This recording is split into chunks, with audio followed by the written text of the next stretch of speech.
Should your credit score have an effect with your insurance premiums? That's the topic of discussion, and some states are starting to listen to the consumers and take some action. What up? You got Mr. Smith, point five of Mr. and Mrs. Smith, and in this brief video, I want to talk to you or ask you a question.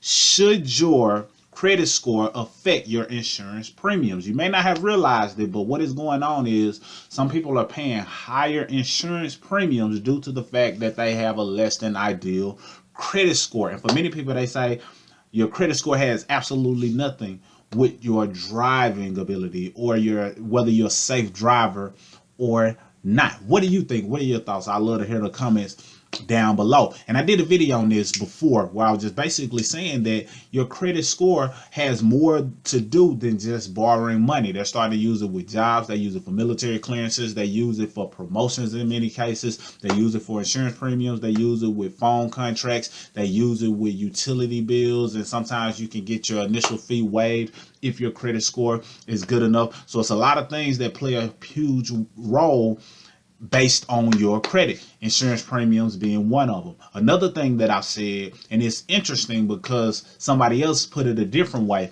but basically another thing that I say about credit is that credit gives entities, businesses, corporations, jobs, the legal right to discriminate against you based on your score. It gives them the legal right. So what that means is if they can use your credit score against you, then it gives them a legal right to say nay to whatever it is you want, whether it's a job, whether it's a promotion, whether that's a fee being waived, whether that's a lower insurance rate, whether that's the loan altogether. That gives them the legal right to say no. Another person put it this way. They said that that's the modern day redlining, basically sectioning off a group of people in a way that discriminates against them, but shelters those in another particular area. So it's just perspective at this point. And the states that are starting to speak up about this consist of Colorado, New Jersey, New York, and Oregon. They're basically saying that insurance companies should not have the right to use credit scores as a way to charge people a higher premium. Either way, it's important for you to get control of your credit score because you never know how they can and will try to use the credit score against you. So the best thing to do is automatically be in preparation mode. Be proactive about your credit or reactive if you know that your credit is out of whack. Definitely, I highly recommend that you set up a consultation to see if it's a way that we can assist you in bettering your credit.